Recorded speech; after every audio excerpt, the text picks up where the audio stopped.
저는 오늘 이 비유의 말씀을 가지고 두 가지 하나님의 은혜를 한번 같이 생각해 보고자 합니다. 첫 번째는 말씀 앞에 나는 어떤 종류의 성도인가입니다. 오늘 이 비유의 말씀을 통해서 지금 내 신앙, 나의 삶의 이 상황을 체크해 볼 수 있어요.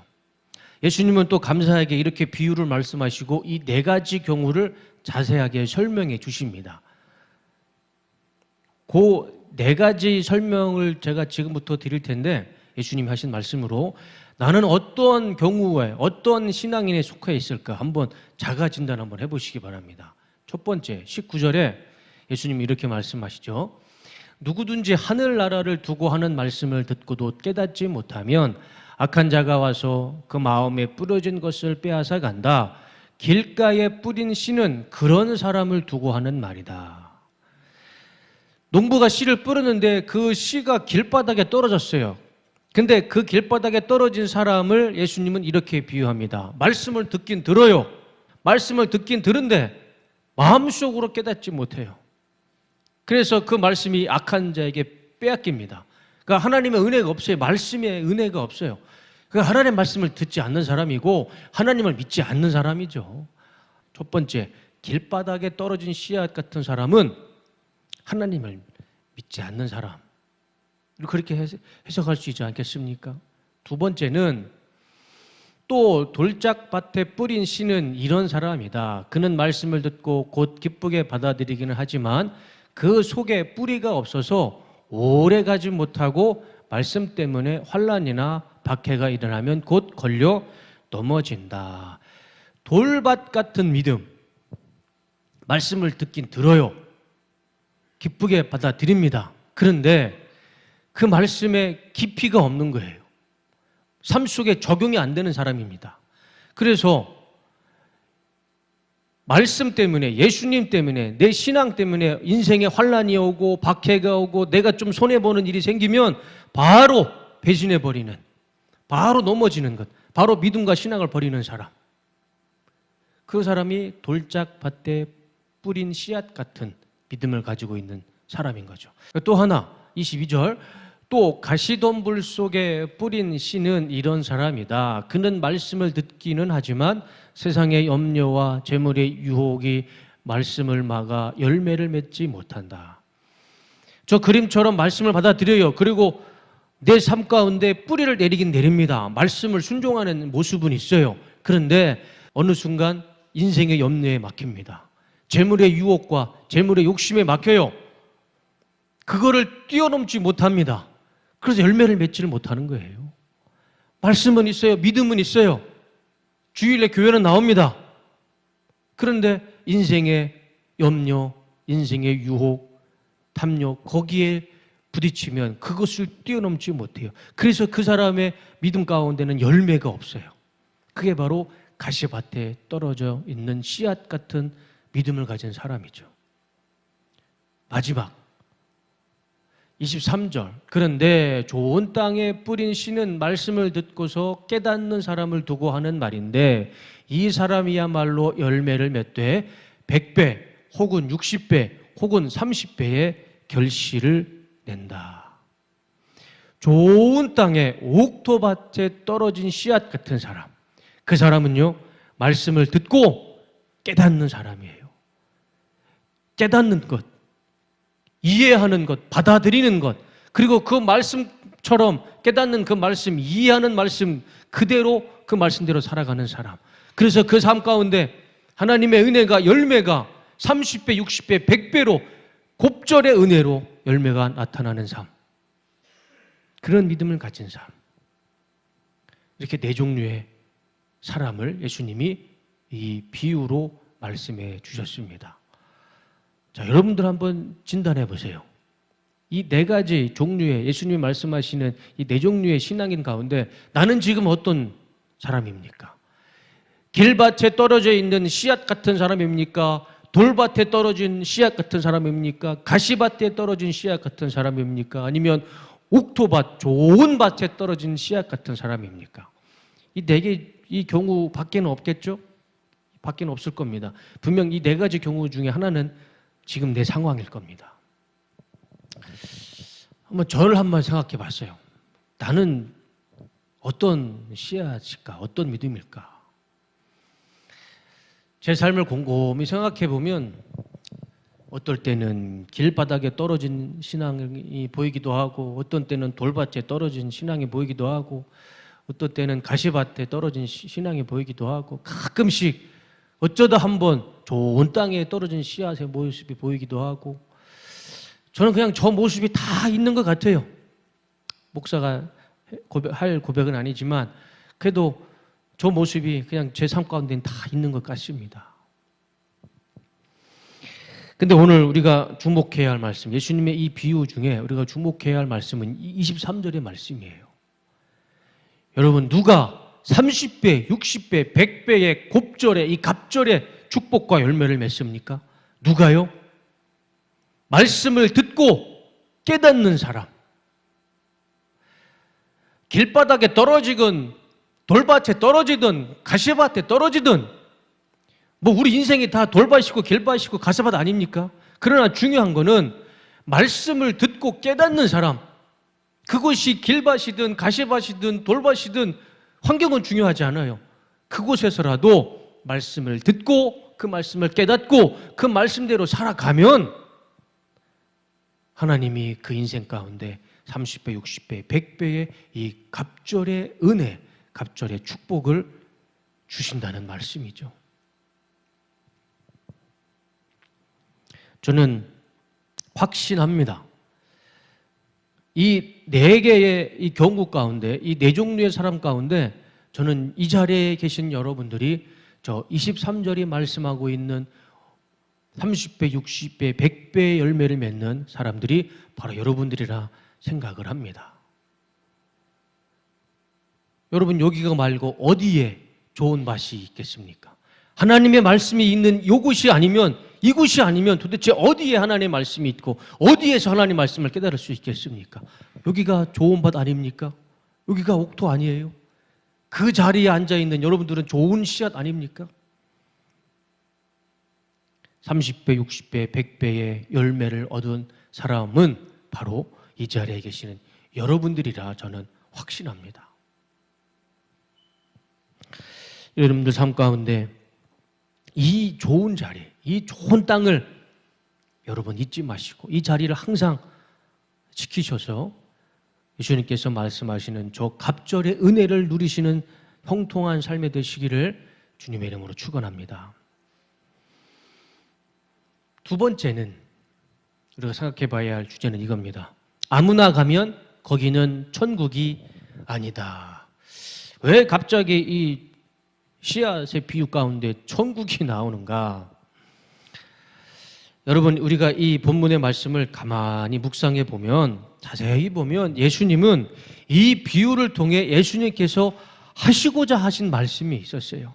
이 비유를 통해서 예수님이 하시고자 하는 목적이 있었어요. 이것을 말씀하시고 했던 겁니다. 그게 바로 11절의 말씀이에요. 보세요. 제자들이 예수께 나와 이르되 어찌하여 그들에게 비유로 말씀하시냐니까? 왜 유대인들에게 왜 이 씨앗의 비유로 말씀하셨습니까? 제자들이 물어보죠. 대답하여 이르되 천국의 비밀을 아는 것이 너희에게는 허락되었으나 그들에게는 아니 되었으니 무릇 있는 자는 받아 넉넉하게 되되 없는 자는 그 있는 것도 빼앗기리라. 너희들은 천국의 비밀을 이미 알고 있는데 저들은 천국의 비밀을 모르기 때문에 내가 비유를 통해서 천국을 알려준 것이다. 그러니까 이 비유의 말씀은 하나님의 말씀을 우리가 어떤 태도와 자세로 대하는가, 그것도 있지만 예수님의 본질적인 목적, 이유는 천국에 대해서, 천국의 비밀에 대해서 알려주시기 위해 이 비유를 말씀하신 겁니다. 실제로 여러분 나중에 돌아가셔서 이 마태복음 13장을 한번 자세히 읽어보세요. 이 마태복음 13장, 이 비유 다음으로 계속 비유로 7가지를 말씀하세요. 예수님께서. 그게 다 천국에 관한 비유입니다. 그 시작이 이 씨앗, 농부가 뿌리는 씨앗, 이 비유가 시작이었어요. 그러니까 마태복음 13장은 예수님이 천국을 설명하신 장입니다. 천국이 궁금하십니까? 그럼 마태복음 13장을 보세요. 예수님이 설명해 주실 겁니다. 자세하게 비유로 말씀해 주실 거예요. 그러면 예수님이 비유로 이 천국의 비밀을 말씀해 주셨는데 도대체 이 천국의 비밀이 무엇일까요? 저는 이렇게 생각을 합니다. 천국은 모든 사람에게 공평하게 문은 열려 있어요. 천국은요, 모든 사람들에게 공평하게 하나님이 다 열려줬습니다. 모든 사람들에게 공평하게 천국 문은 열려 있지만 그렇다고 모든 사람들이 천국에는 들어갈 수 없는 것이 천국입니다. 오늘 말씀을, 비유의 말씀을 잘 한번 볼까요? 왜 예수님께서 저런 비유를 통해서 천국을 설명하셨을까? 똑같은 농부가 똑같은 씨앗을 뿌립니다. 하나님 말씀을 전합니다. 그런데 어떤 사람은 그 말씀을, 그 천국 복음을 그냥 길밭에 던져버려요. 어떤 사람은 돌밭에 버립니다. 어떤 사람은 가시밭에 던져요. 그 말씀이, 그 천국의 말씀이, 그 천국의 비밀이 아무리 사실이고 그 말씀이 진정한 진리를 할지라도 저렇게 던져버리면 그게 무슨 의미가 있습니까? 그 말씀을 듣는 사람, 그 말씀을 듣고 깨닫고 그 말씀을 지키는 사람만이 생명을 얻고 열매를 얻고 30배, 60배, 100배의 하나님의 축복을 받습니다. 똑같은 농부가 똑같은 씨앗을 준다 할지라도 다 열매를 받고 다 생명을 얻는 건 아니에요. 그게 예수님이 말씀하시는 거잖아요. 이것이 천국의 비밀이다. 여러분 한번 생각해 보세요. 예수님께서 십자가에 돌아가실 때 그렇게 말씀하셨나요? 나는 나를 믿는 기독교인들만을 위해서 나는 십자가에서 죽노라. 그런 말씀하셨나요? 나는 하나님을 믿는 사람들만을 위해서 나는 희생하노라. 그렇게 말씀하시면서 예수님이 죽으셨습니까? 아니잖아요. 예수님의 십자가의 죽음은요, 모든 나라, 모든 민족에게 해당하는 예수님의 대속의 은혜입니다.